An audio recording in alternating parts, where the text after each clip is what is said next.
O piso da Avenida Caetano Marinho, no centro da cidade de Ponte Nova, ainda mantém as marcas da época da fundação do município, no século XVIII. Segundo apontam registros históricos, a rua, hoje avenida, foi uma das primeiras a ser construídas na cidade. Muitos casarios também preservam fachadas, janelas e texturas.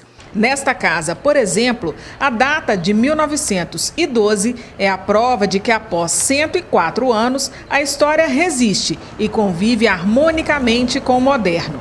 Todos esses detalhes fazem parte de um processo que pretende transformar o centro histórico em patrimônio.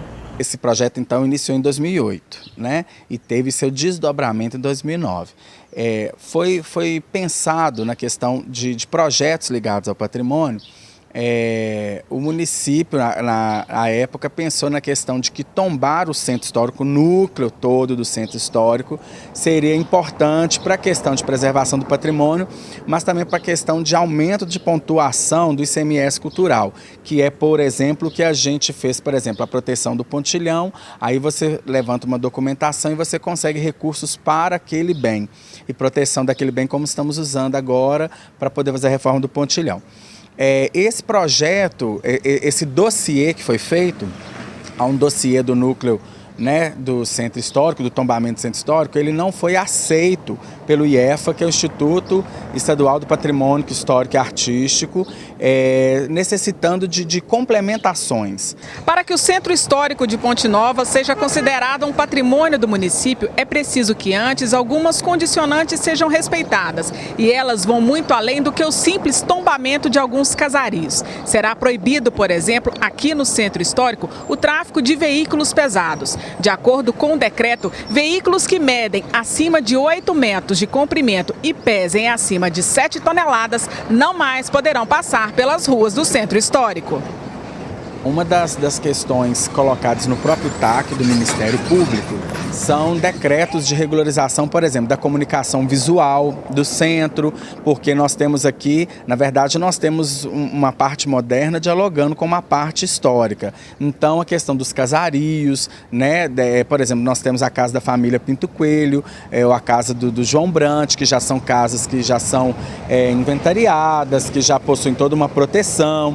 Outra é a questão do fluxo de veículos, né? Questão de veículos pesados, onde estacionar ou não, a questão ao redor do bem protegido, né? Tem uma área aí de proteção, porque, por exemplo, nesse momento aqui, vocês estão vendo, passando, por exemplo, ônibus, passa caminhão, há muita trepidação. Então, os casarios antigos, eles sofrem com essa trepidação. O telhado, por exemplo, as telhas vão se locomovendo, por exemplo, no centro de memória acontece isso, nos 2 casarios que eu disse. Então, essas coisas têm que ser regularizadas. Isso são propostas colocadas pelo Ministério Público para serem discutidas. Então, primeiro nós estamos discutindo dentro da Prefeitura, depois a gente organiza, leva para o Conselho de Patrimônio e depois que a gente está mais embasado, a gente leva para a população, porque não pode ser feito a toque de caixa, nem pode ser decretado sem discussão. O prazo estipulado pelo Ministério Público para a conclusão deste estudo, que será enviado ao Instituto de Patrimônio Histórico e Artístico Nacional, o IPHAN, é de 2 anos, ou seja, termina em 2018. A partir do resultado, o centro poderá ser tombado como patrimônio histórico. O Ministério Público, na nossa gestão, nos convocou, entendendo que foi gasto um dinheiro público para fazer o estudo desse trabalho. Realmente foi gasto mesmo. E que esse projeto a gente tinha que dar continuidade a ele. Por isso que foi assinado um TAC, porque a gente até propôs recomeçar toda a questão do estudo do centro histórico.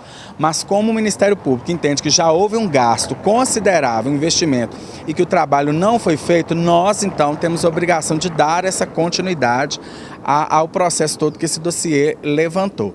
Então, nós estamos aí cumprindo uma determinação do Ministério Público, que é um TAC. Aí nós conseguimos colocar algumas questões dentro da realidade, dentro dos prazos. O prazo para que esse núcleo realmente seja tombado são 2 anos. Né? Nós assinamos ali no início do ano, em março e abril, então nós temos, a partir dessa data, 2 anos para regularizar essa situação.